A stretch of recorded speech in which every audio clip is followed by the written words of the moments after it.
I guess we can start with introducing yourself. Sure. Okay, my name is Hugh William Smith III. I am the co-owner here at Baker's Keyboard Lounge, the world's oldest jazz club. So tell me how life was growing up in Detroit. Tell me about growing up in the city. But Detroit, for me, again, I think this is the best place for an African American to grow up, be developed, to see the world from the view of African Americans, to be in a society where you see your own in high positions of academia, of finance, of occupation and career.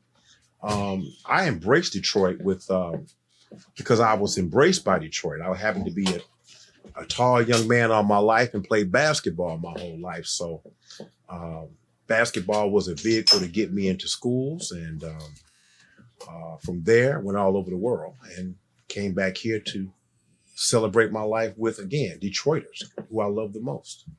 How long have you been in the city? Were you born and raised? Born and raised. I came from my father, and then I went to my mother. And then after that, I've been here the whole time. Born on West Grand Boulevard. Then we moved to Grand River. Further moved western and westerly to now we're in Bloomfield Hills. So you said co-owner of Baker's. Uh-huh. Can you give me some history on where we're sitting at right now?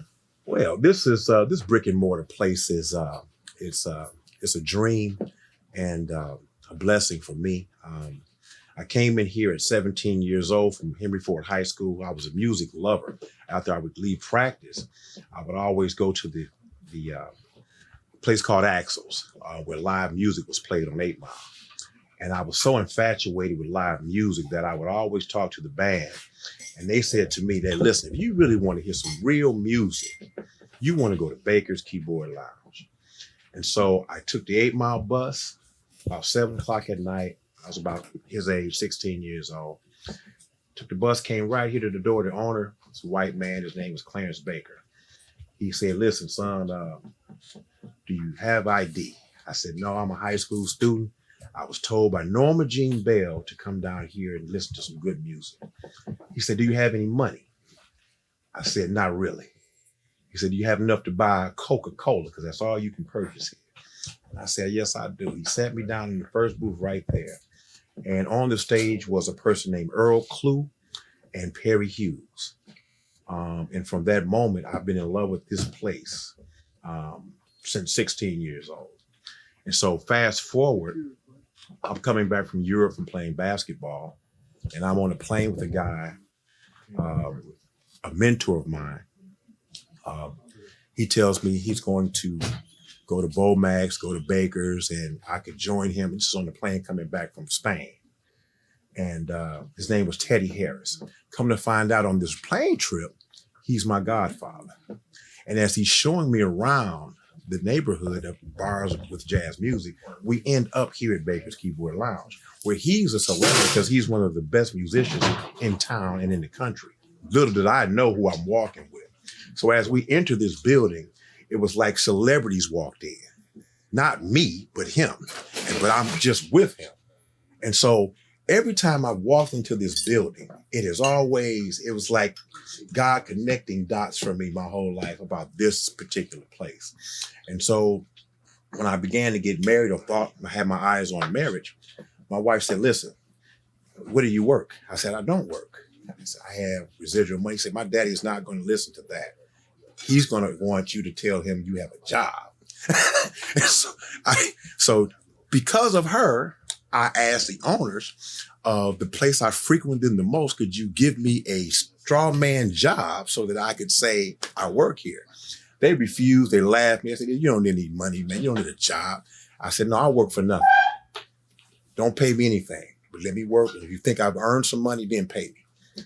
Gave me a job. And what happens is I worked so hard because I never had a formal job. I was an athlete. So I didn't work. So a traditional job. So I loved it so much that I worked harder than anybody in this place. I did everything. I did the door job, the floor job. I was every utility guy in this building for 3 years. Finally, he looked at me and said, listen, man, I'm going to cut out. And if you want to buy this business, I'll let you buy it. I couldn't believe it.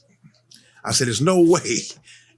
I said, what about your son? What about other people before me? He said, I'm not talking to anyone but you. And so that let me know, man, that if you believe hard enough in something, and I'm saying Jesus Christ, and you put yourself in the right position, things will happen for you. And so I'm here because I believe I was brought here. It was a divine spirit that guided me here and has kept me here. That's amazing. What inspires you? What wakes you up in the morning? Wow. You know what? People. I mean, I believe that life is about people. And so the people I work with, that work alongside me, I love each and every one of them individually. And so when I know that we have a mission to steward this great institution, I know that when I wake up in the morning, I have work to do. And then I have people depending on me because they have lives and children and families of their own. So I cannot drop the ball. I cannot sleep. I cannot sleep in. I work 24 hours a day because I have 30 people that are on my hotline every day with something. And so people drive me. The Spirit of the Lord is inside me, but getting up and being able to share my life with people drives me. And the love of what I like to do, of course. Man. What's a typical day like for you as a business owner? Typical day, I'm up at 4:00 in the morning. I have a green tea. I have an avocado toast. I'm at the gym at 6 a.m. 6 a.m. to 8 o'clock at the gym. I'm at home. I'm in the shower by 9 o'clock. I'm back in the bed by 10. That's a typical morning.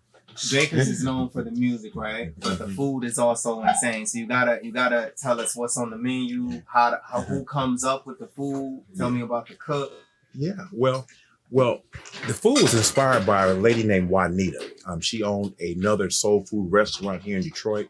She was the owner who I purchased from, her and her husband, John Colbert. So she, who was a derivative of the previous owner or the original owner, Clarence Baker, he had sandwich shop. But what she brought to Baker's was soul food or food for the soul. I mean, she brought the peach cobbler, she brought in mac and greens, yams, and catfish and stuff like that. So it was a perfect wedding, if you will, of taste, flavors, and experience. And so that model, I believe, works all over the world. When you put great food with great entertainment, you have a great experience. And so I believe that business model will work anywhere in the world. That's why it works here. What's your fondest memory?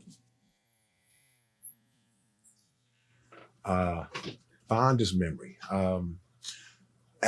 This is going to sound cliche, but in my third year of owning this business, a woman and man couple walk in.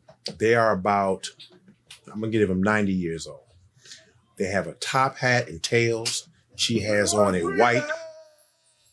white dress on to the floor. And of course, it was more formal back then than it is casual now. But they said, listen, we came here to enjoy ourselves. I proposed to my wife in here 50 years ago. And so in that moment, I realized what this place really means. It means a lot of different things to a lot of different people. And so that one experience let me know how valuable this place is, not just for me and my dreams or my crew, but to the city of Detroit and the memories that it has instilled and continues to have for people. And so what I did was I was able to give that couple a reunion of those vows, of him asking, and that particular moment to see her cry tears and to see him love his wife 50 years later and then return to where it all began, made me fall in love with this place all over again. That's one of my fondest memories. So it sounds like you got a lot of good experience, a lot of good life experience. Mm-hmm. What tips do you have for somebody just getting started? If they want to do something similar to this? Listen, if you want something, you have to be diligent. And I use that word commandingly. If you want it, you have to be diligent. Because if you're not going to get it. You have to decide what you want, and then you go to the throne with it, and then you put your prayers to work, and then you put your work to diligence, where you don't stop until you get it done. It's every day, piece by piece, every day, all day. It doesn't stop, because there's always going to be roadblocks to try to stop you. There's going to be negative forces. Some call it the devil. I call it you. You have to wake up, look yourself in the mirror, and keep going no matter what the odds are for you or against you. At the end of the day, it is what outcomes do you want? If you want this outcome, it's going to take hard work, and I don't care what anyone says. Hard work is the way to beat everything. Tell me about 2020. 2020. 2020 is a rebirth. Coming out of COVID, everybody had a lot of tragedies.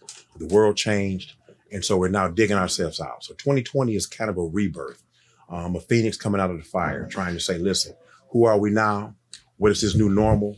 And then how do we get back to a normalcy that is productive business model and helps bakers move forward? So 2020 is us rebuilding. We're back now to our infant stage. And that's what I love about this business, is because it's still my baby.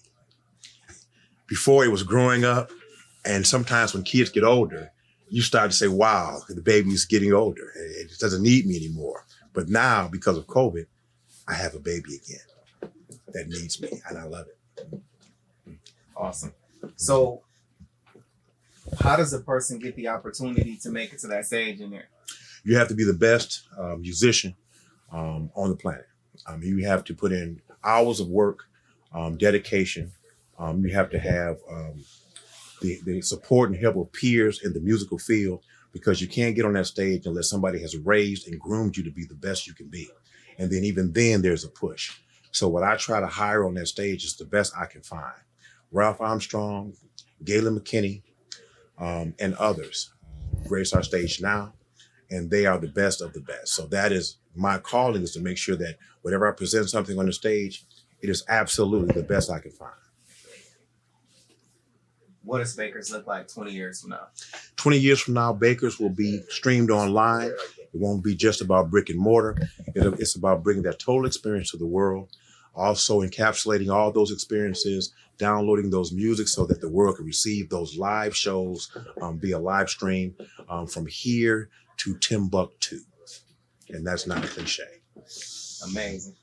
That's all I got for you, man. I appreciate you, really young man. Appreciate you taking the time, sharing this jewel with the world. Yeah. And No, be back. no, I think and appreciate you guys giving bakers an opportunity to shine a light on it. It's people like you that create the atmosphere for bakers to grow, and without people like you, there's no way bakers can continue. So I really appreciate you guys for thinking of us. Thank you. Appreciate you, man. All right. Thanks a lot. All right, let's thank God too. All right. Yes, sir.